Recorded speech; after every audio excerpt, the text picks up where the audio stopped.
الحمدللہ رب العالمین والصلاة والسلام علی اشرف الانبیاء والمرسلین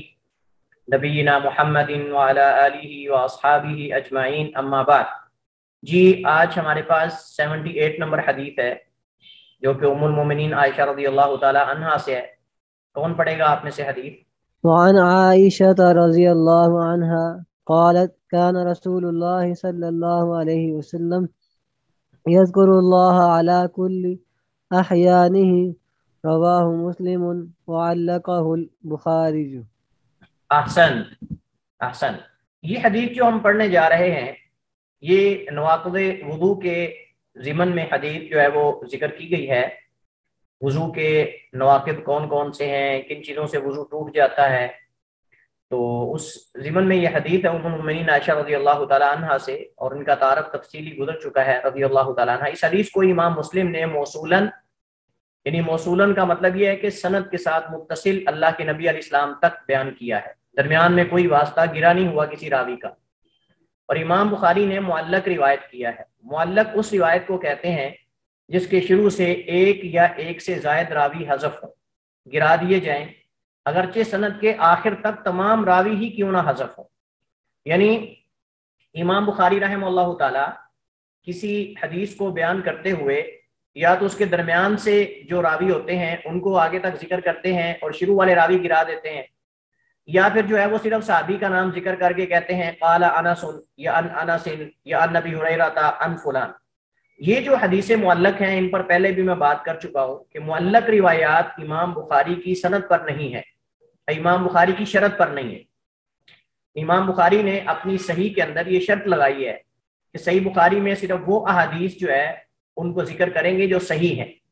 لیکن یہ معلق روایات امام بخاری نے اپنی شرط سے ہٹ کر ان کو الگ ابواب کے اندر ذکر کیا ہے، یعنی باب ذکر کرتے ہیں اور باب کے ضمن میں معلق روایت کی طرف اشارہ کر دیتے ہیں، مثلا ان نبی ہریرہ اور یروى عن فلان۔ تو یہ معلق روایات دو طرح کی ہیں، کچھ ایسی ہیں جو صیغہ جزم کے ساتھ ہیں۔ صیغہ جزم کا مطلب یہ ہے قال، ذکر، روا، اور کچھ ایسی ہیں جو صیغہ تمریض کے ساتھ ہیں، جیسے مرض ہوتا ہے نا، اس سے صیغہ تمریض یعنی رویہ، قیلا او ذکرہ، کہا گیا، سنا گیا، روایت کی گئی، یہ صیغہ تمریض ہے۔ حافظ ابن حجر رحمہ اللہ تعالیٰ فرماتے ہیں کہ جن احادیث کو امام بخاری نے صیغہ جزم کے ساتھ قال، ذکر کے ساتھ ذکر کیا ہے وہ یا تو صحیح بخاری میں یا دیگر کتب حدیث میں متصل اور موصول اللہ کے نبی علیہ السلام تک مرفوع ہے، اور جن کو امام بخاری نے صیغہ جزم کے تمریز کے ساتھ یعنی رویہ، ذکرہ، قیلا ان کے ساتھ ذکر کیا ہے، وہ روایات ان میں اکثر جو ہیں وہ ضعیف ہیں، امام بخاری کی شروط پر نہیں، اس وجہ سے امام بخاری نے ان کو معلق ذکر کیا ہے صرف باب کے اندر اس معنی کو واضح کرنے کے لیے، وگرنہ اس باب کے تحت امام بخاری صحیح احادیث ذکر کرتے ہیں۔ لہٰذا جب صحیح حدیث ذکر کر رہے ہیں تو پھر ان کو تو صرف بطور معنی کے وضاحت کے لیے ذکر کر رہے ہیں، بطور حجت کے ذکر نہیں کر رہے۔ اس وجہ سے کوئی امام بخاری پہ اعتراض نہیں کر سکتا کہ جی بخاری تم کہتے ہو صحیح، اس کے اندر تو معلق روایات ہیں۔ ہم کہیں گے معلق روایات امام بخاری کی شروط پر نہیں ہے، نہ امام بخاری نے ان کو اصول میں ذکر کیا ہے، بلکہ ان کو تو بطور استشہاد کے امام بخاری نے ابواب کے ضمن میں ذکر کیا ہے، نہ کہ ابواب کے تحت یعنی نیچے جیسے احادیث حدثنا اخبرنا کے ساتھ۔ بہرحال تو اس کے مقابلے میں یہ حدیث صحیح مسلم کے اندر صحیح سند کے ساتھ اللہ کے نبی علیہ السلام سے مروی ہے۔ اس حدیث کے اندر یذکر اللہ یعنی کان رسول اللہ صلی اللہ علیہ وسلم یذکر اللہ، یذکر، ذکر یذکر سے فعل مضارع ہے جیسا کہ آپ جانتے ہیں، اور یہ قاعدہ ہے کہ جب فعل مضارع کانا کے بعد آئے تو کثرت تکرار اور کام پر ہمیشگی اختیار کرنے پر دلالت کرتا ہے۔ یعنی جب اللہ کے نبی علیہ السلام کے بارے میں کسی بھی کام کرنے کے بارے میں آئے نا، کان رسول اللہ صلی اللہ علیہ وسلم یفعل کذا، کان رسول اللہ یرفع یدی، اللہ کے نبی اپنے ہاتھوں کو نماز میں اٹھاتے، رفع الیدین کرتے، اللہ کے نبی علیہ السلام جو ہے وہ مسواک کرتے، اللہ کے نبی علیہ السلام اللہ کا ذکر کرتے، مطلب کثرت کے ساتھ، ہمیشگی کے ساتھ اللہ کے نبی علیہ السلام کا جو کام کرنا ہوتا تھا اس کو کانا کے ساتھ جو ہے وہ ماضی استمراری کے ساتھ بیان کیا جاتا تھا، یعنی مستمر اللہ کے نبی علیہ السلام اس کام کو کرتے رہے ہیں اور آپ نے اس میں ہمیشگی کی ہے، یہ نہیں کہ آپ نے ایک دفعہ کیا، دو دفعہ کیا۔ تو اس کا یہ قاعدہ ہے کہ جب کانا کے بعد فعل مضارع آ جائے تو وہ اس کام کے تکرار پر اور بکثرت کرنے پر، زیادہ بار کرنے پر اور اس پہ ہمیشہ اختیار کرنے پر دلالت کرتا ہے۔ رفع الیدین کی جتنی احادیث ہیں اللہ کے نبی علیہ السلام سے، وہ اکثر جو ہے وہ کانا کے بعد جو ہے وہ یرفع یدیہ کے بارے اس طرح آتی ہیں کہ اللہ کے نبی رفع الیدین کیا کرتے تھے۔ تو ویسے بھی ہے یذکر اللہ فی کل احیانہ، تو یہ قاعدہ اللہ کے کوئی کرینہ آ جائے، اگر کوئی ایسا کرینہ مل جاتا ہے جس سے پتہ چل رہا ہے کہ جی یہاں ہمیشگی کے لیے نہیں ہے بلکہ یہاں جو ہے وہ چند دفعہ آپ نے کیا ہے، ایک دفعہ، دو دفعہ، تین دفعہ آپ نے، ایک بار، دو بار آپ نے کیا ہے، تو پھر ہم اس کو مانیں گے کہ یہاں تو آپ نے کم کیا۔ لیکن اگر کوئی کرینہ نہ ہو، اشارہ نہ ہو، تو پھر اصل یہ ہے کہ جب کانا کے بعد پھر مضارع آئے گا تو وہ بکثرت تکرار اور کام پر ہمیشہ اختیار کرنے پر دلالت کرتا ہے، اللہ کے کوئی کرینہ آ جائے۔ مانا ہوگا رسول اللہ صلی اللہ علیہ وسلم اللہ کا ذکر کرتے تھے، اللہ کے نبی علیہ السلام اللہ کا ذکر کیا کرتے تھے یا کرتے تھے۔ ذکر اللہ سے مراد یہاں ہر وہ چیز جس سے اللہ کا ذکر ممکن ہو، جیسا کہ تسبیح ہے، تحمید ہے، تحلیل ہے، تکبیر ہے، استغفار ہے، اور بعض علماء نے اس میں قرآن کی تلاوت کو بھی شامل کیا، یعنی کچھ قرآن کی آیات پڑھنا،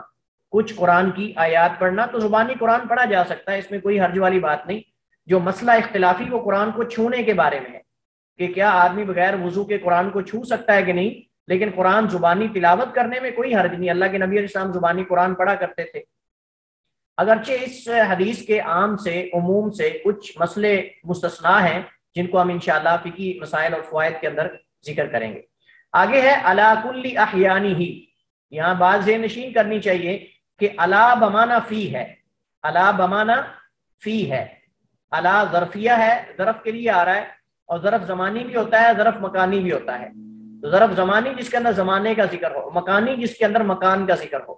تو یہاں علی بمانا فی ہے۔ اور یہ بات یہ ذہن نشین کر لیں کہ حروف جارہ جو ہیں، جو حروف ہوتے ہیں، یہ ایک دوسرے کی جگہ پر استعمال ہوتے ہیں، یہ ایک دوسرے کی جگہ پر استعمال ہوتے ہیں۔ جیسے ان ہے، من ہے، قرآن میں بکثرت آپ دیکھیں گے کہ ان من کی جگہ پہ استعمال ہوتا ہے، میم نون من، اور من ان کی جگہ پہ استعمال ہوتا ہے، ایک دوسرے کی جگہ پر۔ ایسے علی اور فی ہے، علی اور فی۔ جیسے میں آپ کو مثال دوں، مثلا سورہ زخرف کی آیت ہے وَالَّذِي فِي السَّمَاءِ إِلَٰهٌ وَفِي الْأَرْضِ إِلَٰهٌ وَهُوَ الْحَكِيمُ الْعَلِيمُ۔ یہاں وَالَّذِي فِي السَّمَاءِ إِلَٰهٌ وَفِي الْأَرْضِ إِلَٰهٌ، فِي السَّمَاء یہاں فی بمانا علی ہے، فی السَّمَاء یہاں فی بمانا الہ ہے، یعنی وہ اللہ وہ ذات ہے جو الہ ہے آسمانوں میں، یعنی آسمانوں پر اللہ تعالیٰ، یعنی وہ مقامات جن میں اللہ تعالیٰ کے موجودگی کا ذکر کیا گیا ہے کہ اللہ تعالیٰ آسمانوں میں ہے۔ جیسے حدیث کے اندر آتا ہے کہ آپ نے لونڈی سے پوچھا این اللہ، اللہ کہاں ہے؟ اس نے کہا فی السماء، اشارہ کیا آسمان کی طرف، فرمایا اللہ فی السماء، اللہ آسمانوں میں ہے۔ اللہ آسمانوں میں نہیں رہتا، اللہ آسمانوں کے اوپر ہے۔ جیسا کہ آپ جانتے ہیں اللہ کا عرش ساتویں آسمان کے بھی اوپر ہے، جیسا کہ حدیث کے اندر موجود ہے کہ زمین اور آسمان کے درمیان کا فاصلہ 500 سال کا ہے، اور پھر ہر وبین کل سماء 500 سنہ، اور ہر آسمان میں 500 سال کا فاصلہ ہے۔ پھر ساتویں آسمان کے اوپر اللہ کا عرش ہے، اور اللہ کے عرش اور ساتویں آسمان کے درمیان بھی 500 سنہ، 500 سال کا فاصلہ ہے۔ تو مثال دینے کا مقصد یہ ہے کہ بہت سارے مقامات پہ جہاں اللہ کے موجود ہونے کا ذکر ہے وہاں آتا ہے فی السماوات، آسمانوں میں، تو مراد ای علی السماوات، آسمانوں پر اللہ ہے، آسمانوں پر یعنی بلندی میں اللہ ہے، کیونکہ اللہ آسمانوں کے اندر نہیں ہے بلکہ اللہ تعالیٰ آسمانوں کے اوپر اللہ کا عرش مستوی ہے۔ تو یہ صرف ایک میں مثال دے رہا ہوں، ورنہ حروف جارہ جو ہیں اس طرح حروف ایک دوسرے کی جگہ پر استعمال ہوتے رہتے ہیں۔ تو یہاں علی کل احیانہ ہی بمانا فی ہے، یعنی اپنے تمام اوقات میں یا اپنے تمام حالات میں، اپنے تمام حالات میں، ہر حالت میں، یعنی اکثر احوال اللہ کے نبی علیہ السلام بیشتر اوقات یعنی اکثر اوقات آپ اللہ تعالیٰ کا ذکر ہی کرتے رہتے تھے، چاہے آپ وضو میں ہوتے چاہے آپ وضو میں نہ ہوتے۔ یہ اصل مقصود ہے حدیث کے جو یہ لفظ ہیں اس سے۔ حدیث کے ہم جو ہے وہ ترجمے کی طرف چلتے ہیں۔ وعن عائشہ رضی اللہ تعالی عنہا، ام المومنین عائشہ رضی اللہ تعالی عنہا سے روایت ہے، قالت فرماتی ہیں کان رسول اللہ صلی اللہ علیہ وسلم، نبی علیہ السلام تھے، یذکر اللہ، اللہ کا ذکر کرتے، علی کل احیانہ، اپنے اکثر اوقات میں یا اپنے تمام اوقات میں، یا اپنے اکثر حالات میں یا اپنی جو ہے وہ تمام حالات میں، یعنی دونوں طرح معنی درست ہے۔ اگر آپ یہ کہیں یذکر اللہ علی کل احیانہ، اپنے تمام اوقات اور حالات میں، تو بھی درست ہے، یا آپ یہ بھی معنی کر دیں کان یذکر اللہ، اللہ کا ذکر کرتے تھے، علی کل احیانہ، اپنے اکثر اوقات اور اکثر حالات میں تو بھی معنی درست ہوگا۔ رواہ مسلم، اسے امام مسلم نے روایت کیا ہے، وہ علقہ البخاری، اور امام بخاری نے اسے معلق یعنی تعلیقاً روایت کیا ہے۔ یعنی معلق کا معنی سند شروع سے گرا کر درمیان سے یا صحابی سے جو ہے اس حدیث کو بیان کیا، تو حدیث اس کی مکمل سند ذکر نہیں کی، بلکہ اس کو حدیث کا سند کا کچھ ٹکڑا ذکر کر کے امام بخاری نے اس کی طرف جو ہے وہ اشارہ کیا ہے۔ اس حدیث کے فوائد میں سے ایک یہ ہے کہ حدیث میں اس مسئلے کی دلیل ہے کہ ذکر الہی کے لیے طہارت شرط نہیں۔ اس بات کی دلیل ہے کہ ذکر الہی کے لیے طہارت شرط نہیں ہے، کیونکہ بلکہ وہ ہر حال اور تمام اوقات میں جائز ہے، کیونکہ حدیث کا ظاہر اسی پہ دلالت کر رہا ہے، علی کل احیانہ او علی فی کل احیانہ او فی کل احوالہ، اصل یہ معنی ہوگا یعنی آپ اکثر احوال میں یا اکثر اوقات میں اللہ کا ذکر کرتے رہتے تھے، یا تمام اوقات میں یا تمام احوال میں۔ تو حدیث کے معنی میں اگر ہم زبان سے ذکر کرنا مراد لیں گے تو پھر ہم فی کل احیانہ علی کل احیانہ کا ترجمہ کریں گے اپنے اکثر اوقات میں یا اپنے اکثر حالات میں۔ اور اگر ہم ذکر مراد جو ہے وہ اگر ہم ذکر مراد دل سے لیں گے، دل میں اللہ تعالیٰ کا ذکر کرتے تھے، اس کا مطلب یہ کہ اپنے تمام اوقات اور تمام حالات میں اللہ تعالیٰ کے بارے میں ہی سوچتے رہتے تھے، یعنی اللہ تعالیٰ کی مخلوقات، اللہ تعالیٰ کی ذات میں، مطلب کہ اللہ کو کیسے راضی کرنا ہے، اور ان چیزوں میں غور و فکر میں آپ تدبر میں اور تفکر میں لگے رہتے تھے۔ تو یہ معنی بھی بعض علماء نے کیا ہے، چونکہ نبی علیہ الصلوۃ والسلام سے بعض حدیث کے اندر آتا ہے، جیسا کہ حضرت علی رضی اللہ عنہ فرماتے ہیں کہ اللہ کے نبی علیہ الصلوۃ والسلام جو ہے وہ ہمیں قرآن پڑھاتے تھے، لیکن جنابت کے اندر ہمیں قرآن نہیں پڑھاتے تھے۔ اس کا مطلب یہ کہ جنابت کے دوران جو ہے وہ قرآن کریم کو پڑھنا جائز نہیں ہے، جیسا کہ حضرت علی سے انشاءاللہ یہ مسئلہ ہمارا جنبی اور حائضہ کے جب مسائل ہم پڑھیں گے تو وہاں انشاءاللہ اس مسئلے کو ہم جو ہے وہ ڈسکس کریں گے، اور وہاں انشاءاللہ ہم تفصیل سے اس کے دلائل فریقین کے اور تمام دلائل انشاءاللہ ہم اس کے پڑھیں گے۔ حدیث کو یہاں ذکر کرنے کا مقصد کیا ہے؟ حالانکہ حدیث نواقض وضو کے بارے میں،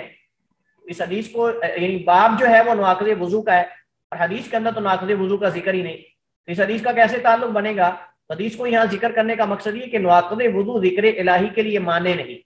یعنی اگر انسان کا وضو ٹوٹ جائے تو بھی اللہ کا ذکر کر سکتا ہے، تو بھی اللہ کا ذکر کر سکتا ہے، اور جو ہے وہ قرآن کی تلاوت بھی انسان زبانی کر سکتا ہے، یعنی زبانی قرآن پڑھنے میں کوئی حرج نہیں۔ قرآن چھونے کے بارے میں مسئلہ ہے کہ اگر انسان کا وضو ٹوٹ گیا ہے تو انسان کا قرآن کو چھو سکتا ہے کہ نہیں، یہ مسئلہ ایک الگ ہے، لیکن زبانی قرآن پڑھنے میں کوئی حرج نہیں۔ جیسا کہ حضرت عبداللہ بن عباس رضی اللہ تعالیٰ عنہما سے روایت ہے، کہتے ہیں کہ نبی کریم علیہ السلام جب رات کو بیدار ہوتے تھے تو اللہ کے نبی علیہ السلام سورہ آل عمران کی آخری 10 آیات کی تلاوت فرماتے تھے، ان فی خلق السماوات والارض سے۔ اور امام بخاری نے باب قائم کیا ہے، باب قراءۃ القرآن بعد الحدث وغیرہ، باب قراءۃ القرآن بعد الحدث وغیرہ۔ اور آپ جانتے ہیں، میں نے پہلے بھی ذکر کیا تھا، شاید آپ کو یاد ہو کہ نہ یاد ہو، مجھے یاد ہے کہ میں نے ذکر کیا تھا کہ امام بخاری کی فقہ کہاں ہے؟ ہاں کون بتائے گا؟ امام بخاری کی فقہ کہاں ہے؟ یعنی جیسے امام ابو حنیفہ ہیں، امام مالک ہیں، امام شافعی، ان کی فقہ ہے نا، تو امام بخاری کی فقہ کہاں ہے؟ حالانکہ امام بخاری بھی امام تھے اور فقیہ تھے۔ جو انہوں نے ابواب قائم کیے ہیں وہ اصل میں کسی مسئلے کے تحت ہی لاتے ہیں۔ احسنتی سمیہ، احسنتی، بارک اللہ فیک، بالکل رائٹ۔ امام بخاری کی فقہ یہ ہے، باب قراءۃ القرآن بعد الحدث وغیرہ، یہ جو امام بخاری نے ابواب قائم کیے ہیں نا اپنی صحیح میں، کتاب الصلاۃ کے تحت، کتاب الطہارہ کے تحت، کتاب الحج کے تحت، باب ما جاء کذا، باب ما جاء، یہ امام بخاری کی فقہ ہے، یہ امام بخاری کی فقہ ہے جو انہوں نے حدیث سے اخذ کی ہے۔ فقہ کا معنی کیا ہے؟ فقہ کا معنی یہی ہم نے کہا تھا نا کہ حدیث سے شریعت کا حکم اخذ کرنا، حدیث سے شریعت کا حکم اخذ کرنا، کہ یہاں یعنی نبی کریم علیہ الصلوۃ والسلام اس حدیث کے اندر ہمیں حکم کیا ارشاد فرمایا۔ اور آپ جانتے ہیں احکام 5 ہیں، احکام خمسہ، یعنی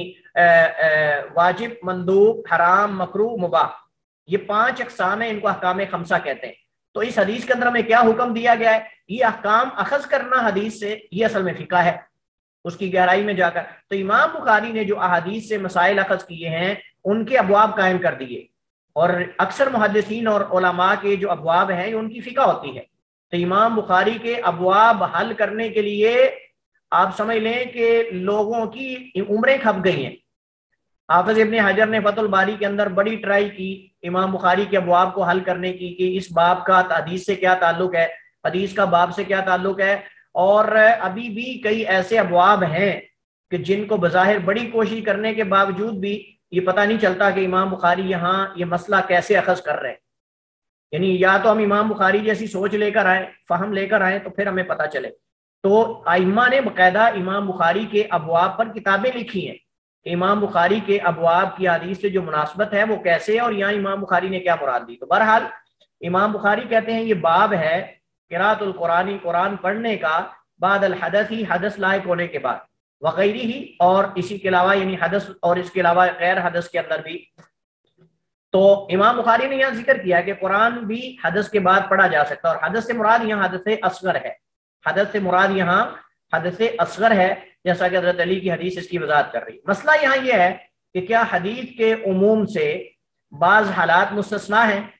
یعنی جب حدیث کے اندر آیا ہے علی کل احیانہ کان رسول صلی اللہ علیہ وسلم یذکر اللہ علی کل احیانہ، کہ اللہ کے رسول اپنے تمام اوقات میں اللہ کا ذکر کرتے تھے، تو کیا یہاں ہر چیز ہے؟ جنابت کی حالت میں، حیض کی حالت میں، تمام حالات میں کیا آدمی مرد اور عورت جو ہیں وہ قرآن پڑھ سکتے ہیں، اللہ کا ذکر کر سکتے ہیں، یا کیا ہے؟ تو ہم کہیں گے کہ بعض حالات اس سے مستثنا ہیں، جیسا کہ چند ایک دو کی طرف اشارہ کرتے ہیں. مثلا الف، حالت جنابت میں قرآن کی تلاوت یہ جائز نہیں ہے. حالت جنابت میں قرآن کریم کی تلاوت جائز نہیں، البتہ ذکر جائز ہے. قرآن کی تلاوت جائز نہیں، البتہ ذکر جائز ہے، سبحان اللہ، الحمدللہ وغیرہ اس طرح کے جملے انسان کہہ سکتا ہے، لیکن قرآن کی تلاوت نہیں کر سکتا. جیسا کہ حضرت علی بن ابی طالب رضی اللہ تعالیٰ عنہ سے مروی ہے، فرماتے ہیں کہ رسول اللہ صلی اللہ علیہ وسلم ہمیں اس وقت تک قرآن پڑھاتے جب تک جنبی نہ ہوتے، جب تک جنبی نہ ہوتے تب تک ہمیں قرآن پڑھاتے تھے. اس حدیث کی تخریج اور مزید وضاحت حائضہ اور جنبی سے متعلقہ احکام و مسائل میں آئے گی. یعنی یہ جو حدیث حضرت علی کی طرف منسوب ہے اور دیگر دلائل جو ہیں جنبی قرآن پڑھ سکتا ہے کہ نہیں، یہ میں نے جیسے پہلے بھی ہم نے یہ اشارہ کیا تھا اس بات کی طرف کہ جب ہم آگے غسل اور حیض کے مسائل پڑھیں گے تو انشاءاللہ وہاں اس مسئلے کو ہم تفصیل سے پڑھیں گے. قرآن کریم کو چھونے کا مسئلہ، قرآن کریم کی تلاوت کرنے کا مسئلہ، حائضہ کے مسجد سے گزرنے کا مسئلہ، حائضہ کے مسجد میں رکنے کا مسئلہ، جنبی کے مسجد سے گزرنے کا مسئلہ، جنبی کے مسجد میں رکنے کا مسئلہ، یہ سارے مسائل جو ہیں وہ انشاءاللہ ہم ڈیٹیل اور تفصیل سے آگے جب ہم جنابت اور غسل کے مسائل پڑھیں گے تو وہاں انشاءاللہ ہم تفصیل کے ساتھ ان مسائل کو پڑھیں گے. دوسری چیز جو اس حکم سے مستثنا کی جائے گی وہ یہ ہے قضاء حاجت کے وقت ذکر الہی کرنا بھی جائز نہیں ہے. یعنی یہ اس حدیث سے ہم مستثنا کر رہے ہیں. حدیث کیا ہے حضرت عائشہ کی کہ اللہ کے نبی اپنے ہر حالت میں اور ہر وقت جو ہے وہ اللہ کا ذکر کرتے تھے. تو میں نے کہا اگر تو دل سے ذکر کرنا مراد ہے تو پھر تمام حالات میں آپ ذکر کرتے تھے، لیکن اگر زبان سے ذکر کرنا مراد ہے تو پھر اس سے یہ صورتیں مستثنا ہیں. یعنی حالت جنابت میں بھی ذکر کرنا جائز نہیں، اور قضاء حاجت کے وقت جب انسان بیت الخلاء میں ہو اس وقت بھی اللہ کا ذکر کرنا جائز نہیں ہے. اس کے علاوہ جتنے اوقات ہیں ان میں آدمی ذکر کر سکتا ہے. البتہ دل میں ذکر کرنے کی بعض علماء نے اجازت دی ہے. بعض علماء کہتے ہیں کہ اگر انسان قضاء حاجت بھی کر رہا ہے تو دل میں اللہ کا ذکر کر سکتا ہے، دل میں اللہ کا ذکر کر سکتا ہے، زبان سے نہیں کر سکتا. تو جیسے میں نے کہا کہ حضرت عائشہ رضی اللہ تعالیٰ عنہ ام المؤمنین کی حدیث کو اگر ہم دل کے ذکر سے مراد لیں تو پھر تو صحیح ہے، پھر ہر وقت اللہ کے نبی ذکر کرتے تھے حتیٰ کہ حالت جنابت میں بھی اور قضاء حاجت کے وقت بھی دل کے اندر. لیکن اگر زبان سے ذکر کرنا مراد لیں تو پھر اس کا مطلب یہ ہے کہ اللہ کے نبی علیہ السلام ہر وقت یعنی اکثر اوقات میں، پھر معنی کیا ہوگا یعنی اکثر اوقات میں یا اکثر حالات میں. تو پھر حدیث میں علی کل احیانہ کا معنی یہ ہوگا کہ اپنے اکثر اوقات میں اور حالات میں یا پھر دل سے ذکر کرنا مراد اللہ کے نبی علیہ السلام کا ہوگا کہ آپ اکثر اوقات میں. جی سوال کیا جا رہا ہے کہ کیا اللہ تعالیٰ کا تقوی اختیار کرنا بھی ذکر ہے؟ دیکھیں اللہ تعالیٰ کا تقوی اختیار کرنا، تقوی کا معنی ڈر ہے، تقوی کا معنی ڈر ہے اور پرہیزگاری ہے. تو یہ ایک طرح کا ذکر ہی ہے. تو ذکر دو طرح کا، ایک زبان سے ایک دل سے.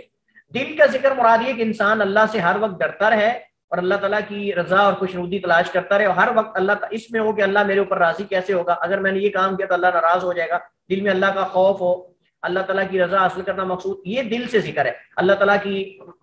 مخلوقات پہ غور و فکر کرنا، اللہ تعالیٰ کی جو اس نے تخلیق کی ہے کائنات کی ان پہ غور و فکر کرنا. جیسے اللہ تعالیٰ قرآن کریم میں فرماتا ہے کہ جو ہے وہ زمین و آسمان کی تخلیق پہ غور و فکر کرو، تو یہ مقصود. تو ذکر دو طرح کا، ایک زبان سے ایک دل سے. زبان سے بھی ذکر ہوتا ہے، دل سے بھی ذکر ہوتا ہے. دل سے ذکر کا مراد ہے کہ انسان اللہ کے بارے میں سوچتا رہے، اللہ تعالیٰ کی نعمتوں کے بارے میں، اللہ تعالیٰ کے انعامات کے بارے میں، اللہ تعالیٰ کے عذاب کے بارے میں، اللہ تعالیٰ نے جو اپنے بندوں کے لیے انعامات تیار کیے ہیں. ایک یہ ہے یعنی دل اللہ سے جڑا رہے. اور دوسرا یہ کہ زبان سے انسان تسبیحات، تحمیدات، تحلیلات اور تکبیر اور تسبیح یہ ساری چیزیں کرتا رہے، یہ زبان سے۔ تو ذکر دو طرح کا ہوتا ہے، دونوں احتمال موجود ہیں، دونوں احتمال جو ہیں وہ یہاں موجود ہیں۔ چلیے جی، یہ ہماری حدیث مکمل ہوئی۔ جیسے میں نے کہا کہ انشاءاللہ اس بارے جو بقیہ مسائل ہیں، قرآن مجید کی زبانی تلاوت کرنا اور صرف ذکر کرنا اور قرآن کو چھو کر تلاوت کرنا پکڑ کر، یہ مطلب کہ اور مسجد میں جانا اور مسجد میں ٹھہرنا حالت جنابت میں، یہ سارے انشاءاللہ مسائل آگے ہم پڑھیں گے۔ اگلی حدیث پڑھیں جی، حدیث نمبر 79۔ سر میں پڑھوں؟ پڑھیں۔ وعن انس بن مالک رضی اللہ تعالی عنہ ان النبی صلی اللہ علیہ وسلم ازدحم وصلى ولم يتوضأ اخرجہ الدار قطنی ولینہ۔ جی، حضرت انس بن مالک رضی اللہ تعالی عنہ خادم رسول اللہ صلی اللہ علیہ وسلم، ابو حمزہ ان کی کنیت ہے، ان کا تفصیلی تعارف ہم پہلے کر چکے ہیں، اور یہ نبی علیہ السلام کے خادم ہیں۔ وہ نبی علیہ السلام سے بیان کرتے ہیں احتجم وصلى۔ احتجم، یہ حدیث، پہلی تو ہم حدیث پہ بات کرتے ہیں۔ اس حدیث کو امام دارقطنی اور امام بہقی نے روایت کیا ہے۔ امام دارقطنی بھی کی سنن کی کتاب ہے اور امام بہقی کی بھی سنن کی کتاب ہے، تو السنن للدارقطنی اور سنن للبہقی، اس کے اندر یہ حدیث موجود ہے۔ لیکن یہ حدیث جمہور محققین کے ہاں ضعیف ہے۔ لیکن یہ حدیث جمہور یعنی اکثر محققین کے ہاں، بلکہ بعض علماء نے کہا ہے کہ تمام محققین کے ہاں، لیکن چونکہ بعد نے اس کو حسن بھی کہا، اس وجہ سے میں نے یہ لفظ استعمال کیا ہے، جمہور محققین کے ہاں ضعیف ہے۔ اور اس کے ضعیف ہونے کی وجہ سلیمان بن داود کا مجہول ہونا۔ سلیمان بن داود مجہول الحال ہے، اس کا پتہ نہیں اس کی حالت کیا تھی، ثقہ تھا، ضعیف تھا، کیا ہے۔ اور دوسرا صالح بن مقاتل نامی راوی، یہ ضعیف ہے۔ تو یہ دو علتیں ہیں، ایک سلیمان بن داود مجہول ہے اور دوسرا صالح بن مقاتل یہ ضعیف ہے۔ اور مجہول میں نے آپ کو پہلے بتایا تھا، ایک مجہول دو طرح کا ہوتا ہے، ایک مجہول الحال اور ایک مجہول العین۔ مجہول العین کا مطلب یہ کہ اس کی شخصیت کا ہی نہیں پتا، اس کی شخصیت کا ہی نہیں پتا کہ یہ کون ہے، صرف نام ہے لیکن شخصیت کیا ہے کوئی پتہ نہیں۔ اور مجہول الحال کا مطلب اس کا نام تو پتا ہے، ولدیت تو پتا ہے، لیکن اس کی حالت کا معلوم نہیں ہے کہ اس کی روایت مطلب کہ وہ ثقہ ہے یا ضعیف ہے، کیونکہ اس سے کوئی روایت ہی نہیں کرتا سوائے ایک روایت کے یا دو روایات کے۔ اب ایک دو روایات سے کیسے پتہ چلے گا کہ یہ ثقہ ہے کہ ضعیف ہے؟ چونکہ ثقہ اور ضعیف کا اندازہ تو اس کے حالات سے یا اس کی روایات سے چلتا ہے۔ یعنی محدثین جب کسی راوی کے بارے میں یہ جاننا چاہتے ہیں کہ یہ راوی ثقہ ہے حافظے کے اعتبار سے، ضعیف ہے یا ثقہ ہے، تو اس کی روایات کو دیکھتے ہیں۔ بس اس نے اگر 1000 یا 100 روایات بیان کی ہیں، ان 100 روایات کو اگر وہ 95 یا 99% صحیح بیان کرتا ہے تو یہ ثقہ ہے۔ مثلا میں مثال دے رہا ہوں آپ کو فار ایگزامپل، وگرنہ ان کے قواعد اور ہیں، لیکن میں آپ کو صرف یہ بات سمجھانے کے لیے کہ کسی راوی پر جو ہے وہ حافظے کے اعتبار سے کمزور اور مضبوط یا ثقہ ہونے کا کیسے فیصلہ کیا جاتا ہے، اس کی احادیث کو جمع کرتے ہیں، جمع کرنے کے بعد دیکھتے ہیں کہ اس راوی نے دیگر محدثین کے مقابلے میں کتنی حدیث میں غلطی کی ہے،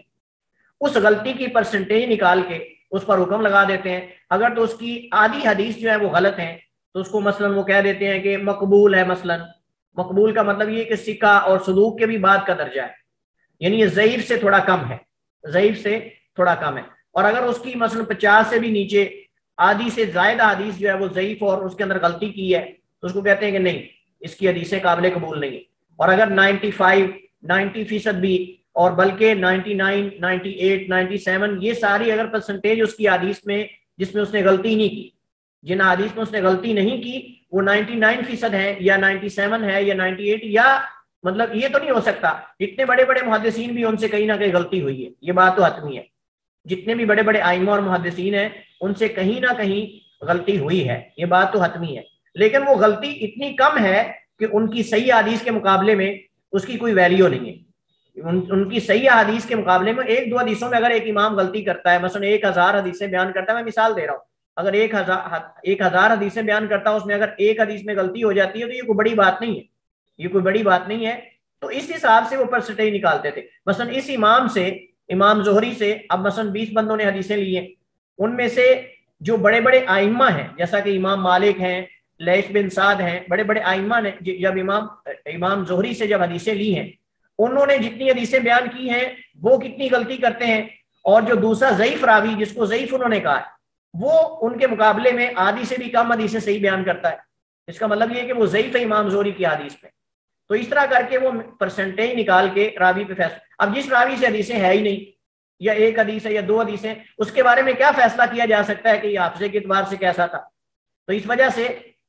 پھر اس راوی کو محدثین کہتے ہیں مجہول الحال،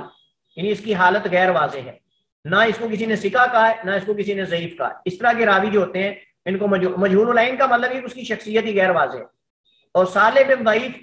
صالح بن مقاتل یہ ضعیف راوی ہے، تو لہٰذا اس وجہ سے حدیث ضعیف ہے. احتجامہ یہ حجامہ سے ہے. احتجامہ یحتجم حجامتاً مراد سنگی لگانا،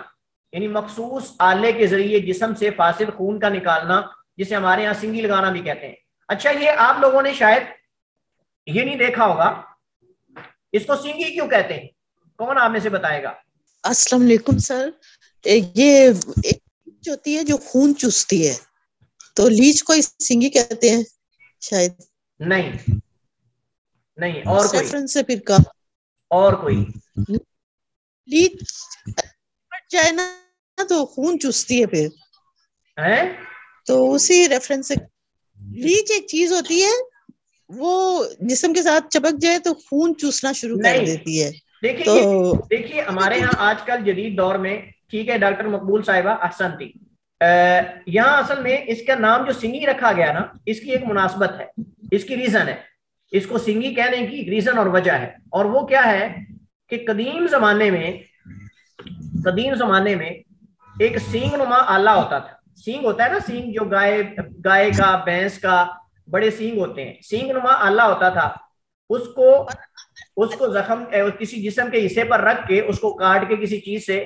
تو منہ سے خون کھینچتے تھے. اس کو وہ سینگ کو اوپر رکھ کے، یعنی جہاں سے اوپر والی باریک حصہ ہوتا تھا اس کو اس کی طرف سے منہ لگا کے کھینچتے تھے، خون اپنے منہ کی طرف کھینچتے تھے اور گندا خون کھینچ کے باہر پھینکتے تھے. جیسے ہم کھلی کرتے ہیں نا، اس طرح وہ کھینچ کے خون باہر پھینکتے تھے. تو آپ جانتے ہیں کہ یہ بہت اس دور کے اندر، اس وجہ سے نبی علیہ السلام نے اس پیشے کو سب سے خراب پیشہ کہا ہے. سنگی لگانے کے پیشے کو اللہ کے نبی علیہ السلام نے کہا کہ یہ سب سے گندا پیشہ ہے، مطلب سب سے گھٹیا پیشہ جو ہے وہ پیشوں میں سے وہ سنگی لگانا ہے. کیونکہ سنگی لگانے کے اندر اس دور کے اندر جو طریقہ تھا، وہ منہ لگا کر، سینگ نما ایک آلہ ہوتا تھا، اس کو انسان کے جسم پر اس کو پچ لگا کے کاٹ کے، بلیڈ وغیرہ یا اس دور کا جو جدید آلے ہوتے تھے اس سے ان کے دور کے اندر اس میں کاٹ کے اوپر وہ سینگ لگا کے کھینچتے تھے. اور بھی کئی طریقے، اوپر آگ رکھ دیتے تھے، آگ سے اس کو پہلے جو خون جمع کرتے تھے. خون جمع کرنے کے بعد جب وہ پھول جاتا تو اس کے اوپر وہ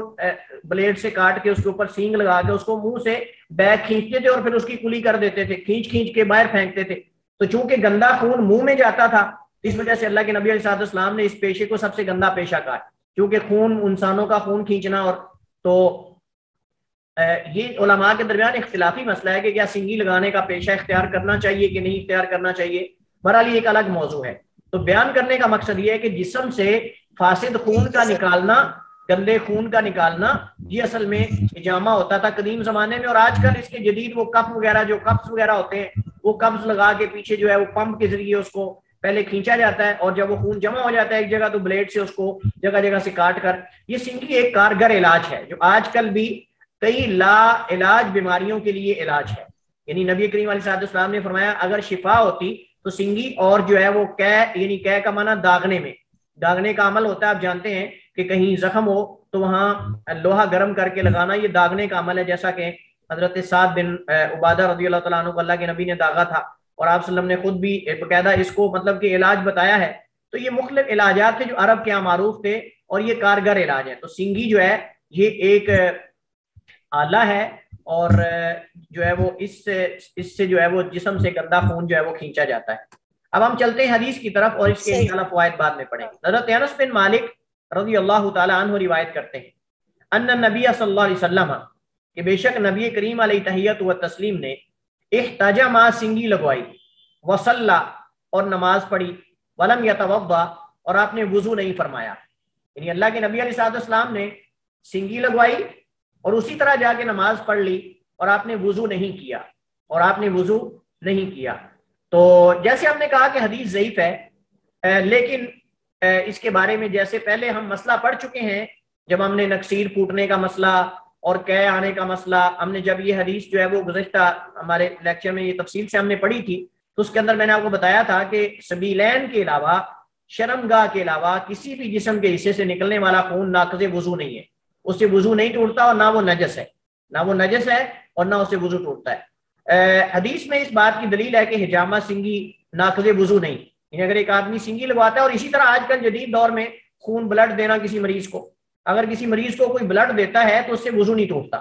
اس سے وضو نہیں ٹوٹتا، چونکہ اصول اس کی دلالت کرتے ہیں۔ اگرچہ حدیث ضعیف ہے لیکن ہمارے اصول ایسے ہیں کتاب و سنت کے اندر، اور حدیث ایسی ملتی ہیں کہ جن سے پتہ چلتا ہے کہ جسم کے کسی حصے سے شرمگاہ کے علاوہ جسم کے کسی حصے سے نکلنے والا خون جو ہے وہ نجس اور ناپاک نہیں ہوتا، اور نہ ہی اس سے وضو ٹوٹتا ہے۔ حدیث اگرچہ ضعیف ہے لیکن دیگر اصول اس کی تائید کرتے ہیں، جیسا کہ مومن کا اصل پاک ہونا ہے، ہم نے گزشتہ ہمارے لیکچر میں پڑھا تھا، الا کہ کسی چیز کے ناقض ہونے کی دلیل آ جائے۔ اسی طرح ہر وہ خون جو سبیلین کے علاوہ، سبیلین سے مراد شرمگاہیں ہیں، یعنی شرمگاہ کے علاوہ جسم کے کسی حصے سے خارج ہوتا ہے، وہ ناقض وضو نہیں، جیسا کہ نکسیر ہے۔ اس موضوع پر ہم حدیث نمبر 74 کے اندر بحث کر چکے ہیں۔ حدیث میں سنگی لگوانے کی اباحت کی دلیل ہے کہ سنگی لگوانا جائز ہے، سنگی لگوانا جائز ہے چونکہ اللہ کے نبی علیہ السلام نے سنگی لگوائی، اور مسئلہ جو علماء کے درمیان اختلافی ہے وہ سنگی لگانے کا ہے، سنگی لگوانے کا نہیں، یعنی کیا یہ پیشہ اختیار کیا جا سکتا ہے ایز اے ورک، یعنی کام کے طور پہ یہ کوئی بندہ یہ ایک پیشہ بنا سکتا ہے اپنا اس کو سنگی لگانے کے کام کو، تو یہ کام اس میں اختلاف ہے، لیکن سنگی لگوانے کا جو عمل ہے، علاج کروانا، اس میں کوئی بھی قباحت نہیں۔ اللہ کے نبی صلی اللہ علیہ وسلم نے باقاعدہ امت کو ابھارا ہے، اور اللہ کے نبی صلی اللہ علیہ وسلم نے اس پر خود بھی عمل کیا ہے اور آپ نے امت کی رہنمائی بھی کی ہے۔ دیگر صحیح حدیث میں اس کی وضاحت موجود ہے، اور طب نبوی کی کتب میں اس بارے تعلیمات اور مزید وضاحت موجود ہے، یعنی اگر آپ اس کے بارے میں ڈیٹیل جاننا چاہتے ہیں تو باقاعدہ طب نبوی کی جو کتابیں ہیں، اردو میں بھی، عربک میں بھی، کئی زبانوں میں موجود ہیں، اس میں آپ کو جو سنگی لگانے کا طریقہ ہے وہ بھی بتایا جائے گا، اور کن دنوں میں سنگی لگانی چاہیے، باقاعدہ دن بھی مخصوص ہیں، یعنی سنگی ویسے تو آپ جائز تو ہے کہ کسی وقت بھی لگوا سکتے ہیں، لیکن حدیث میں باقاعدہ دن بیان ہوئے ہیں کہ فلاں فلاں دن کو، ہر مہینے کی مثلا 18، 19، 20، 21 کو، یا مجھے اس وقت کنفرم نہیں، بہرحال دن مخصوص ہیں کہ ان دنوں میں سنگی لگوانا زیادہ بہتر ہے۔ اطباء کہتے ہیں، ڈاکٹر حضرات کہتے ہیں کہ ان دنوں میں انسان کا خون جوش میں ہوتا ہے، انسان کا خون زیادہ نکلتا ہے اور جوش میں ہوتا ہے، اس وجہ سے تو پھر فاسد خون جو ہوتا ہے وہ جو ہے وہ جلدی نکلتا ہے اور ایک جگہ جمع ہو جاتا ہے، اس کو نکالنے میں آسانی ہوتی ہے۔ بہرحال یہ تاریخوں کا چاند کے ساتھ، انسان کے جسم کے ساتھ کافی ربط ہے۔ تو یہ اس حدیث کے بارے میں جو احکام و مسائل، تو ہم حدیث پڑھ رہے تھے، وعن معاویہ رضی اللہ تعالی عنہ قال قال رسول اللہ صلی اللہ علیہ وسلم العین وکاء الصحی فاذا نامت العینان استطلق الوکاء، رواہ احمد والطبرانی وزاد ومن نام فلیتوضا، وهذه الزیادة في هذا الحديث عند ابی داود من حدیث علی دون قوله استطلق الوکاء وفی کلا الاسنادین ضعف۔ اس حدیث کو روایت کرنے والے حضرت معاویہ بن ابی سفیان، جن کا نام صخر ہے، ابو سفیان کا نام صخر بن حرب بن امیہ، حضرت معاویہ کی کنیت ابو عبد الرحمن ہے، ابو عبد الرحمن معاویہ بن ابی سفیان صخر بن حرب بن امیہ القرشی الاموی رضی اللہ تعالی عنہما۔ حضرت معاویہ رضی اللہ تعالیٰ عنہ اپنے والد کے ساتھ فتح مکہ کے موقع پر مسلمان ہوئے، اور یہ اکثر کا قول ہے، لیکن بعض کہتے ہیں کہ حضرت معاویہ رضی اللہ تعالیٰ عنہ اس سے پہلے، یعنی جس سال اللہ کے نبی علیہ السلام نے عمرہ کیا تھا، عمرے کے سال اللہ کے نبی علیہ السلام جب عمرہ کرنے گئے تھے تو اس وقت یہ مسلمان ہوئے تھے۔ بہرحال زیادہ جمہور کا قول یہی ہے کہ فتح مکہ کے موقع پر حضرت ابو سفیان کے ساتھ، اپنے والد کے ساتھ یہ مسلمان ہوئے۔ حضرت معاویہ بن ابی سفیان کاتبین وحی میں سے ہیں، جیسا کہ اس کے بارے میں صحیح احادیث مروی ہیں۔ کاتبین وحی کے ساتھ ساتھ اللہ کے نبی علیہ السلام کے خط و کتابت بھی لکھا کرتے تھے، یعنی نبی علیہ السلام جب خطوط لکھا کرتے تھے بادشاہوں کو مختلف علاقوں میں، تو یہ جو ہے وہ خط بھی لکھا کرتے تھے۔ ابن تیمیہ رحمہ اللہ تعالی حضرت معاویہ رضی اللہ تعالیٰ عنہ کے بارے میں فرماتے ہیں کہ مسلمان بادشاہوں میں حضرت معاویہ سے بہتر کوئی بادشاہ نہیں گزرا، چونکہ حضرت معاویہ رضی اللہ تعالیٰ عنہ سے بادشاہت کا نظام شروع ہوا، اور یہ سب سے پہلے مسلمانوں کے بادشاہ ہیں، یعنی بطور خلیفہ کے شروع میں آغاز میں ان کو جیسے دیگر خلفاء کو منتخب کیا گیا ایسے منتخب نہیں کیا گیا، اگرچہ بعد میں حضرت حسن رضی اللہ تعالی عنہ کی صلح ان سے کرنے کے ساتھ ساتھ جو ہے وہ ان کو خلیفہ کا لقب دیا گیا۔ بہرحال جیسا کہ علماء کا موقف یہ ہے کہ وہ بادشاہوں میں سے ایک بادشاہ ہیں حضرت معاویہ، لیکن ان کا زمانہ سب سے بہترین ہے، بادشاہوں میں سب سے بہترین بادشاہ مسلمانوں میں سے وہ ہے۔ حضرت معاویہ رضی اللہ تعالیٰ عنہ حضرت عمر کے دور خلافت میں شام کے امیر بنائے گئے۔ جب ان کے بھائی یزید بن ابی معاویہ فوت ہو گئے تو ان کے بعد حضرت عمر بن خطاب رضی اللہ تعالیٰ عنہ نے ان کو شام کا والی اور امیر بنا دیا، اور شام کے امیر ہی رہے حتیٰ کہ 60 ہجری کو جو ہے وہ ان کی وہیں شام میں وفات ہوئی، رضی اللہ تعالی عنہ وعن ابیہ وعن الصحابۃ اجمعین۔ اس حدیث کو امام طبرانی نے روایت کیا ہے، اور یہ حدیث ضعیف ہے، یہ حدیث ضعیف ہے، اس میں ابو بکر ابن مریم انتہائی ضعیف ہے۔ دوسری حدیث استطلق الوقاء، امام ابو داؤد نے سنن میں روایت کیا ہے اسے، اور یہ بھی ضعیف ہے، اور اس میں بقیہ بن ولید مدلس ہیں اور وضین بن عطا مختلفی ہیں، یعنی جو امام ابو داؤد کی روایت کی طرف اشارہ کیا گیا ہے جس میں یہ الفاظ نہیں ہیں استطلق الوقاء، یہ الفاظ امام ابو داؤد، دوسری حدیث کو امام ابو داؤد نے اپنی سنن میں روایت کیا ہے اور یہ بھی ضعیف ہے، اس میں بقیہ بن ولید مدلس ہیں، اور آپ جانتے ہیں کہ مدلس راوی جب ان کے ساتھ بیان کرے تو اس کی روایت مدلس ہوتی ہے، چونکہ اور یہ بقیہ بن ولید تو انتہائی خطرناک تدلیس کرتا تھا۔ اور وضین بن عطا جو ہے اس میں بھی اختلاف ہے، بعض نے اسے ضعیف کہا ہے، بعض نے اسے مطلب مقبول کہا ہے، بہرحال اس میں اختلاف موجود ہے۔ اور اسی طرح تیسری علت، تو اس حدیث میں 3 علتیں ہیں، 3 کمزوریاں ہیں جس وجہ سے حدیث ضعیف ہے۔ ایک بقیہ کی تدلیس ہے، دوسرا وضین بن عطا کے مختلف ہی ہونے کا مسئلہ ہے، اور تیسرا عبد الرحمن بن عائد نامی راوی جو ہے اس نے حضرت علی سے سنا نہیں، حضرت علی سے ان کا سماع ثابت نہیں ہے، لیکن بیان کر رہے ہیں لیکن ثابت نہیں ہے۔ جب ثابت نہ ہو تو بیان کرنے والے کی روایت کو منقطع کہتے ہیں، درمیان میں کا خلاصہ کلام یہ ہے حدیث کے دونوں طریق ضعیف ہیں۔ حدیث میں لفظ استعمال ہوا ہے وقا، وقا واو کے کسرہ کے ساتھ ہے، وہ دھاگا یا رسی جس سے تھیلی یا مشکیزہ وغیرہ کا منہ باندھا جائے، رسی جس سے تھیلی یا جو ہے وہ مشکیزے وغیرہ کا منہ باندھا جاتا ہے اسے وقا کہتے ہیں۔ آپ نے دیکھا ہوگا وہ تھیلیاں قدیم زمانے میں ہوتی تھیں، ان کے اندر اشرفیاں وغیرہ دینار درہم ڈال کر اوپر سے باندھ دیتے تھے، یا مشکیزے کے جو مطلب ہم نے دیکھا تھا، میں نے آپ کو دکھایا تھا مشکیزہ کیا ہوتا ہے، اور گھروں میں بڑے مشکیزے لٹکانے کے لیے اور ہوتے تھے، اور جو گھوڑوں پہ مسافروں کے لیے گلے میں لٹکانے کے لیے اور ہوتے تھے، الگ الگ ان کی شیپ اور ان کی کیفیت اور حیت ہوتی تھی۔ تو ان کو اوپر سے جو بڑے مشکیزوں کو باندھا جاتا تھا نا، اس دھاگے کو باندھنے والے کو بندھن کہتے ہیں، اور اس کو وقا کہتے ہیں عربی میں۔ الصحیح، الصحیح یہ سین کے فتح کے ساتھ ہے، الصحیح سین کے فتح کے ساتھ ہے، اور مراد انسان کی جو شرمگاہ ہوتی ہے اس کا جو دائرہ ہے وہ مراد ہے، عربی زبان کی فصاحت و بلاغت ہے، تو یہ انسان کی جو شرمگاہ ہوتی ہے اس کا دائرہ وہ اس سے مراد ہے، اور اصل میں یہ ستاہن سے ہے، ستاہن سے، جس کی جمع استاہن ہے، جس کی جمع استاہن آتی ہے، جیسے سبب کی جمع اسباب ہے نا، جیسے سبب کی جمع اسباب ہے، ایسے ہی ستاہن یعنی سبابن، ستاہن سبابن اسبابن استاہن،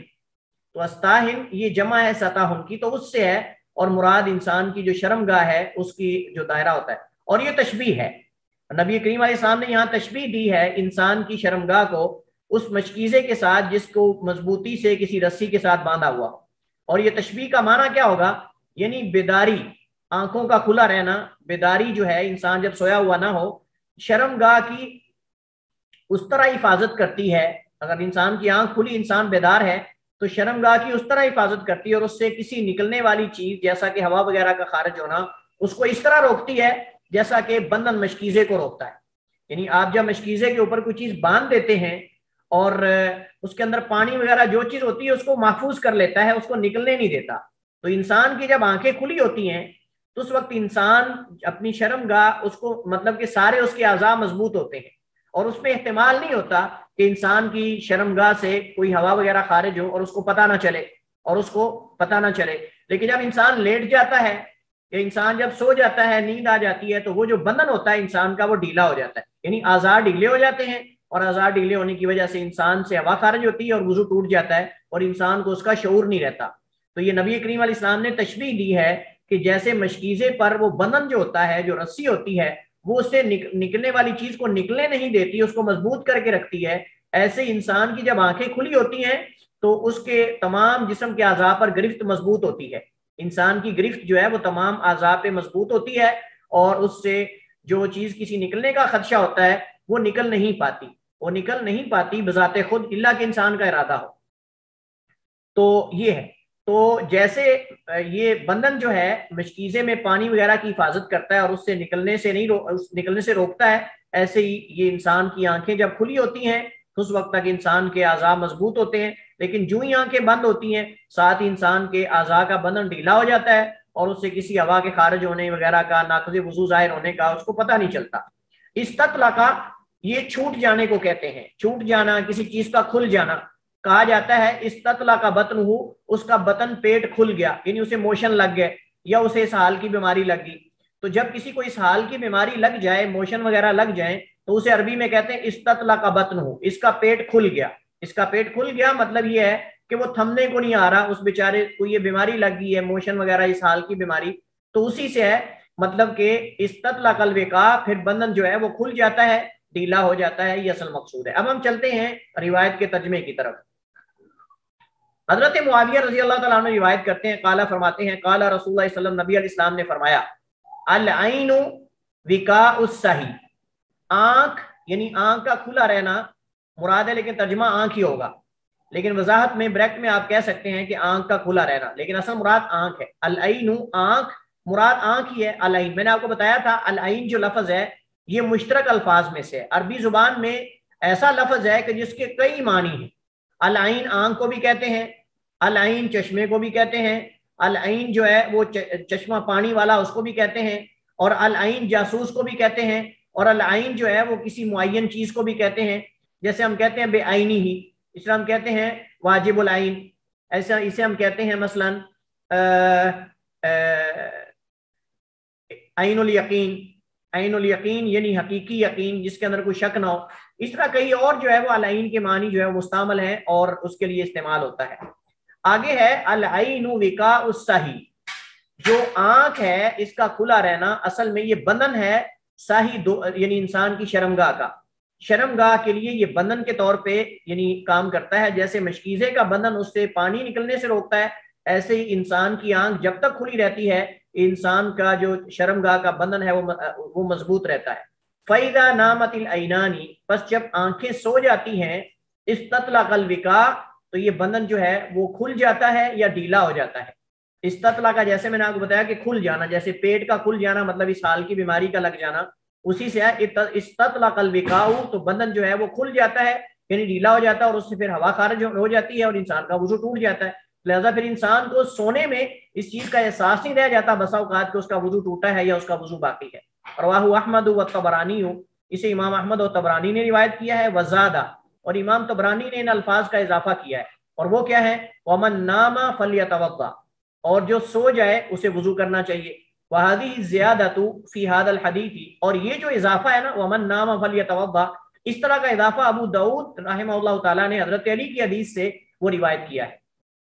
تو کہتے ہیں وہذہ زیادۃ، اور یہ جو اضافہ ہے ومن نام فلیتوضا والے الفاظ کا جو امام طبرانی نے کیا ہے یہ ابو داؤد میں بھی ہے، سنن ابی داؤد میں، عند ابی داؤد، ابو داؤد کے ہاں، من حدیث علی، حضرت علی رضی اللہ تعالیٰ عنہ کی حدیث سے. دون قولی ہی، اس کے اندر استطلق الوقاء کے الفاظ نہیں ہے، استطلق الوقاء کے الفاظ نہیں ہیں، باقی موجود ہیں. وفی کلا الاسنادین ضعف، اور دونوں جو اسانید ہیں یعنی جو احمد اور طبرانی روایت کرتے ہیں وہ بھی، اور جو امام ابو داؤد روایت کرتے ہیں حضرت علی کی حدیث سے وہ بھی، دونوں حدیثیں جو ہیں ان میں ضعف اور کمزوری ہے، اور وہ میں نے آپ کے سامنے ذکر کیا ہے کہ اس کی علتیں کیا ہیں. دونوں جو تینوں علتیں ہیں میں نے آپ کے سامنے ذکر کی ہیں. تو حدیث ضعیف ہے، لیکن بہرحال اس کے اندر جو معنی ہے وضو کا، نیند کب ناقض وضو ہے اور کب ناقض وضو نہیں ہے، یہ تفصیلی مسئلہ ہم ناقض وضو کے باب جو ہم نے شروع جب کیا تھا تو پہلی حدیث ہم نے جب پڑھی تھی اس وقت ہم نے اس کے بارے میں اختلاف پڑھا تھا فقہا کا، کون سی نیند ناقض وضو ہے، کن فقہا کے ہاں مطلق نیند ناقض وضو ہے اور کن کے ہاں کھڑے ہو کر سو جانے سے ناقض وضو نہیں، بیٹھ کر سونے سے ناقض وضو ہے، اور کن کے ہاں سجدے کی حالت میں مختلف جس کے اندر اقوال تھے وہ ہم نے جو ہے وہ اس کے بارے میں پڑھے تھے۔ حدیث سے بعض فقہاء نے استدلال کیا ہے کہ ہر طرح کی نیند ناقض وضو ہے، لہذا جب انسان سو جائے تو اسے وضو کرنا چاہیے، لیکن جیسے میں نے آپ کو بتایا ہے کہ ہر طرح کی نیند ناقض وضو نہیں، بلکہ ہم نے فرق کیا تھا۔ کون آپ میں سے ذرا ماضی کی طرف جائے گا؟ جی سر، ہم نے پڑھا تھا کہ راجے کو یہی ہے کہ جس نیند میں انسان کو شعور کا پتہ نہ چلے تو وہ ناقض وضو ہے، جس میں شعور ساتھ رہے اور محسوس ہوتا رہے احسن،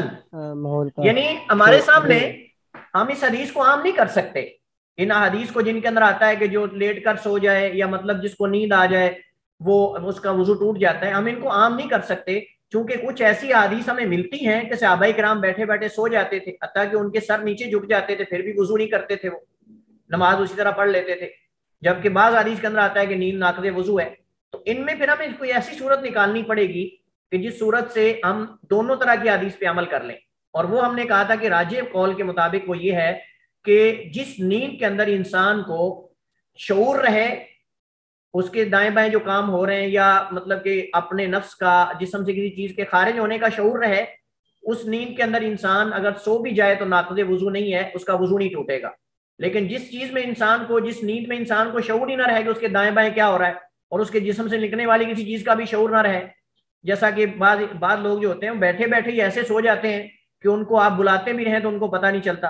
لیکن بعض لوگ ہوتے ہیں کہ وہ جب بیٹھے بیٹھے سوتے ہیں تو ان کو شعور ہوتا ہے، یعنی وہ جیسے کہتے ہیں نا آدھا سو رہے ہوتے ہیں آدھے جاگ رہے ہوتے ہیں، تو اس صورت میں وہ اپنے مطلب کہ جسم پہ ان کو کنٹرول ہوتا ہے۔ لیکن جب انسان کو شعور بھی چلا جاتا ہے تو پھر انسان کے اعضاء ڈھیلے پڑ جاتے ہیں اور اس سے پھر جو ہے وہ کوئی پتہ نہیں، اب یہ مظنہ ہے، مطلب ایک گمان ہے، شک ہے کہ اس کا وضو ٹوٹا ہے کہ نہیں۔ اب آپ جانتے ہیں کہ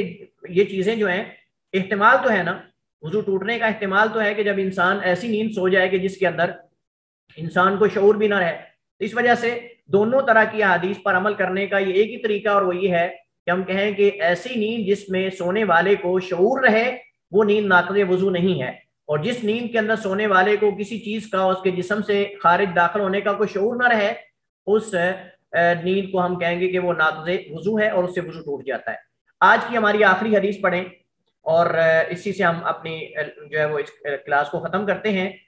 چونکہ یہاں ایک موضوع مکمل ہو رہا ہے،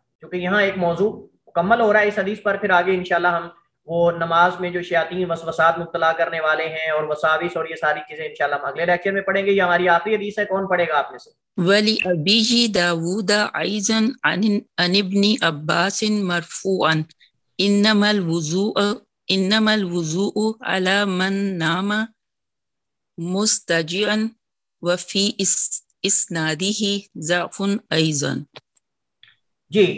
تو امام حافظ ابن حجر رحمہ اللہ تعالیٰ نے، مصنف نے یہاں ایک اور حدیث ذکر کی ہے جو کہ پہلی ہی حدیث کی تائید کر رہی ہے، اور یہاں میں نے آپ کو شروع میں بتایا تھا کہ حافظ ابن حجر کو چاہیے تھا کہ یہ تینوں حدیثیں جو ابھی ہم نے پڑھی ہیں ان تینوں احادیث کو شروع میں ذکر کرتے، جہاں انہوں نے پہلی حدیث ناقض وضو کی ذکر کی تھی نا،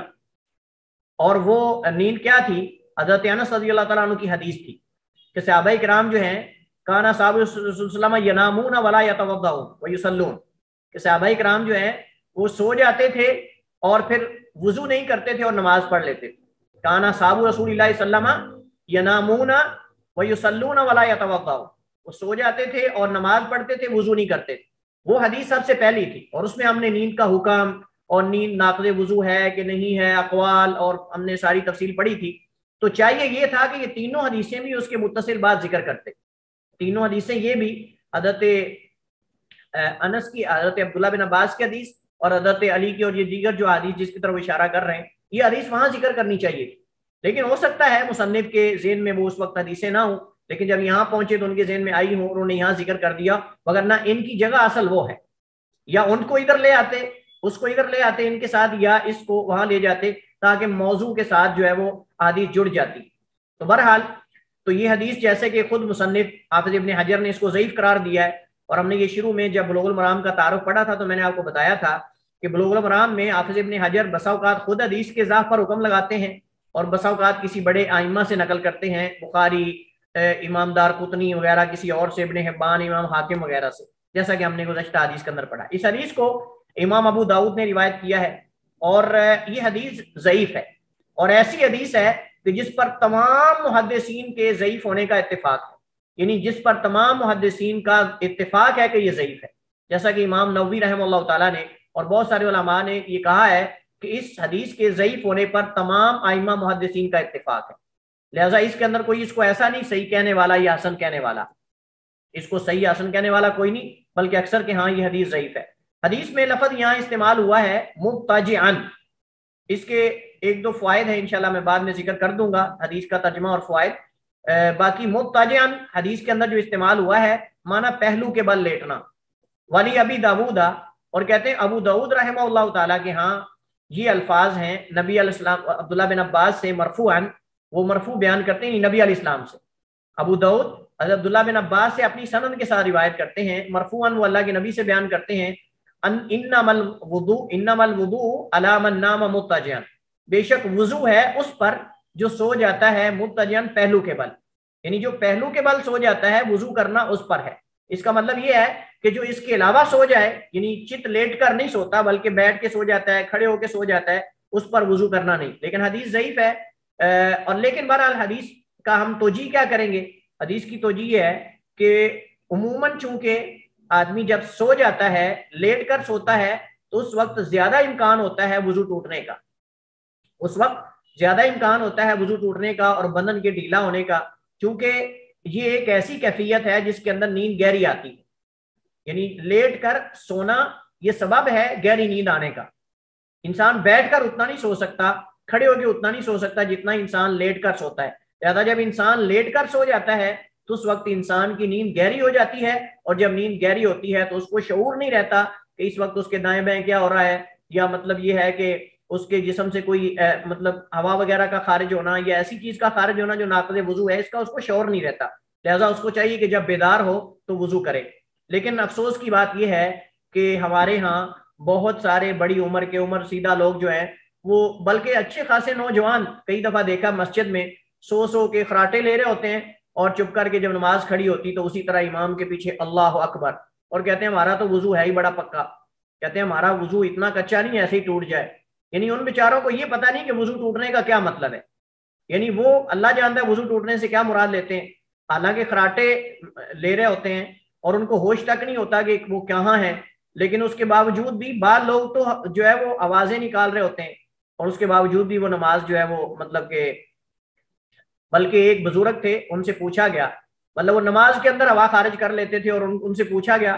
تو کہ انہوں نے کہا بزرگوں آپ وضو کر لیا کرو، آپ مطلب کہ ہوا خارج ہوتی ہے اور آپ اسی طرح نماز پڑھتے رہتے ہو. تو بزرگ فرمانے لگے، کہتے ہیں میرا وضو اتنا کچا نہیں جو ایسے ہی ٹوٹ جائے، اتنا میرا وضو کچا نہیں جو ایسے ہی ٹوٹ جائے. یعنی یہاں تک بھی لوگ ہمارے یہاں جاہل موجود ہیں جو سمجھتے ہیں کہ پتہ نہیں یہ وضو کس سے ٹوٹتا ہے. اب یہ پتہ نہیں کہ وہ عام رات کی نیند سونے سے مراد لیتے ہیں یا کون سی نیند مراد لیتے ہیں. بہرحال جب انسان لیٹ جاتا ہے تو اس سے زیادہ احتمال ہوتا ہے وضو ٹوٹنے کا. اس وجہ سے حدیث کے اندر یہ کہا گیا ہے کہ سو کر لیٹ کر سونے سے وضو ہے. اگرچہ حدیث ضعیف ہے لیکن معنی درست ہے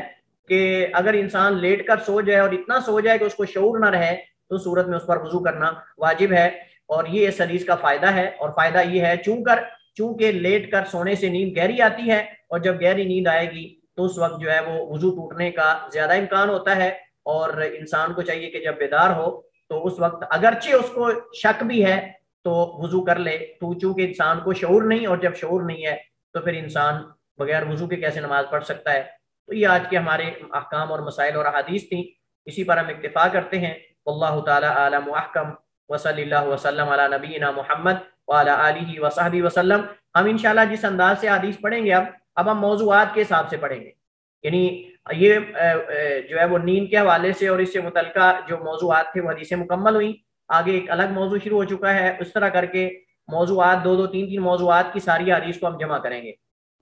تو یہاں تک وضو نیند کے حوالے سے جتنی حدیث تھی مکمل ہوئی. آگے ایک وسوسات، نماز کے وسوسات اور ان چیزوں کے بارے میں حدیث شروع ہوئی. انشاءاللہ وہ ہم اگلے لیکچر سے شروع کریں گے. واللہ تعالی اعلم واحکم، وصلی اللہ وسلم علی نبینا محمد وعلی آلہ وصحبہ وسلم.